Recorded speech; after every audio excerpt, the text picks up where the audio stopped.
Ihr Lieben, es ist ziemlich windig draußen, deswegen sind wir gleich froh, wenn wir im Auto sitzen. Und zwar, ich habe hier einen Ioniq 5 neben uns stehen und hier wollen wir wieder unsere beliebte Kategorie 5 Tipps und Tricks mal wieder präsentieren.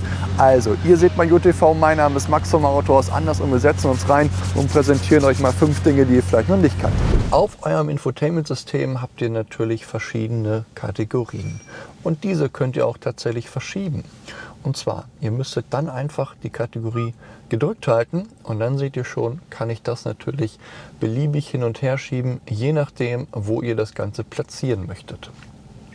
Worauf ich nochmal hinaus möchte, wenn ihr euer Handy verknüpft habt und Apple CarPlay nutzt, dann habt ihr hier natürlich Telefonprojektion und das ist die Schnittstelle zu CarPlay. Wenn ihr jetzt in irgendeinem Menü beispielsweise sein solltet und auf euer Home-Button klickt, dann kommt ihr grundsätzlich immer auf diese erste Startseite. Sobald ihr euch aber mit eurem Handy verknüpft habt und Apple CarPlay nutzt und ihr dann auf die Home-Taste kommt, dann kommt ihr immer auf diese Seite, wo auch eure Telefonprojektion hinterlegt ist. Das heißt, wenn ihr trotz dessen aber immer gerne die erste Seite haben möchtet, dann müsstet ihr Folgendes tun. Ihr haltet hier das Ganze natürlich gedrückt, schiebt das auf eure Startseite. Und dann seid ihr immer auf der ersten Seite, auch wenn ihr dann auf euer Home-Bildschirm klickt. Das vielleicht als Tipp meinerseits, wie ihr das bespielen wollt, das dürft ihr natürlich selbst entscheiden. Mit eurem Ioniq 5 haben wir hier natürlich Schaltwippen am Lenkrad. Das ist grundsätzlich bei jedem Elektroauto bei uns so. Und hier haben wir natürlich verschiedene Möglichkeiten, die Rekuperationsstufen zu bespielen. Und ihr seht es in meinem Bordcomputer, hier kann ich dann von Level 0 bis hin zu Level iPadel hochschalten. Ihr könnt aber auch in den Automodus gehen. Dafür müsst ihr einfach eure rechte Wippe in der Form einfach gedrückt halten. Und dann seht ihr schon, springt das Ganze jetzt von unserer Levelanzeige auf den Automodus. Das heißt, jetzt macht er alles selber in Verbindung mit der Kamera, sieht er, welche Fahrzeuge vielleicht vor uns sind und würde die Rekuperation dann anhand seiner Daten bzw. der vorderen Fahrzeuge und selber bestimmen und die Rekuperation wird dann automatisch bespielt. Auch das könnt ihr mal austesten, wenn das für euch ganz hilfreich ist. Falls ihr irgendwann mal eure Wischerblätter von eurem vorderen Scheibenwischer tauschen möchtet, dann habt ihr es vielleicht schon mal festgestellt.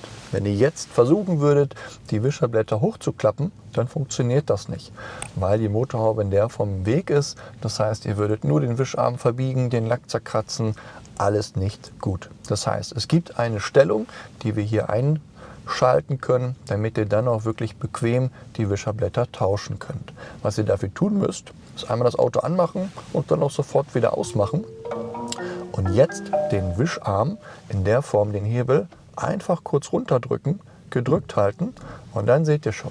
Jetzt fahren die Wischer in diese Funktion bzw. in diese Stellung und damit hättet ihr jetzt die Möglichkeit, diese bequem aufzuklappen und auch hier den Scheibenwischer zu demontieren. Wenn ihr wissen wollt, wie das funktioniert, dann schaut gerne auf unserem Kanal, weil dazu haben wir euch auch schon mal ein Video gemacht.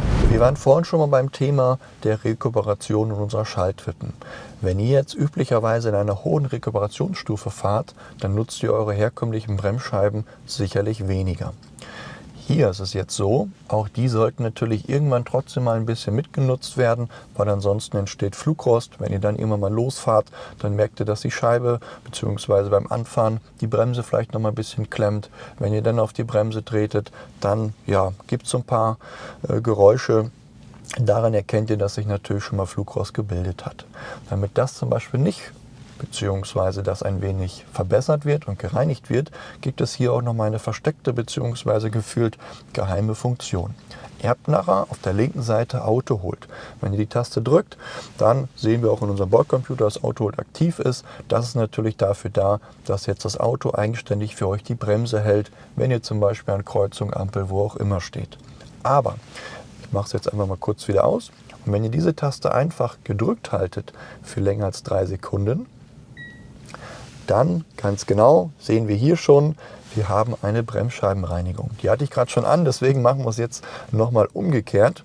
Ich halte sie wieder gedrückt und ihr seht es jetzt einmal perfekt, Bremsscheiben reinigen ein. Das heißt, auch jetzt würde das Fahrzeug gefühlt schon immer ein bisschen mitbremsen, damit auch hier schon mal der Flugrost etc. ein wenig minimiert wird, damit ihr nicht das Problem habt, dass die irgendwann mal komplett festsetzen oder ähnliches. Deshalb gerne Auto holt, einfach länger gedrückt halten, ab und zu einfach mal mitmachen, kann nichts passieren, ihr merkt im normalen Fahrbetrieb in der Form nichts. Falls das irgendwann durch ist, dann kommt die Meldung, dass das Ganze aus ist. Wie gerade schon gesehen, wenn ihr jetzt wieder gedrückt haltet, dann macht ihr sie manuell auch wieder aus. Aber eigentlich müsst ihr nichts bedenken. Schaltet sie einfach mal mit ein. Dann wisst ihr auf jeden Fall, dass die Bremsscheiben in der Form ein Stück weit mit gepflegt und auch gereinigt werden. Wenn ihr mit eurem Ioniq 5 vorwärts in eine Parklücke fahren möchtet, dann ist es so, dass er vorne eigentlich in der Form erstmal nicht piept.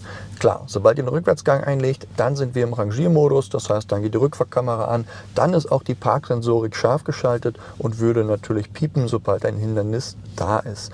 Wenn ihr aber ganz normal fahrt und einfach nur vorwärts fahrt, dann piept es im Regelfall erstmal nicht.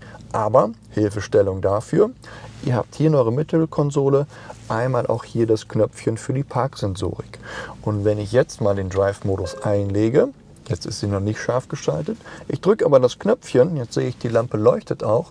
Und wenn ich jetzt vorwärts mal hier jetzt den Baum als Hindernis nehme, dann hört ihr es schon, guck mal, Kamera geht mit an. Das heißt, in der Form werde ich dann auch gewarnt, sobald dein Hindernis da ist. Also wenn ihr vorwärts in eine Parklücke fahren wollt, vor euch, wie hier ein Baum ist, die Hauswand, ein Schild, was auch immer, dann könnt ihr eben durch Drücken des Knöpfchens euch auch hier die Parksensorik zur Hilfe nehmen, damit ihr dann im besten Fall genau wisst, wie weit kann ich vorne dann vorfahren. Jawohl, ihr Lieben, das waren schon wieder 5 Tipps und Tricks. Hier präsentiert der Ioniq 5. Vielleicht war da diesmal was dabei, was ihr vielleicht noch nicht kanntet oder in eurem Fahrzeug jetzt umsetzen könnt oder in der Zukunft umsetzen mögt, wie auch immer.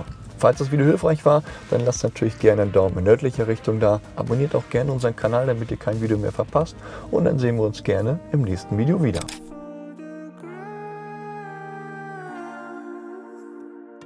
Listen to my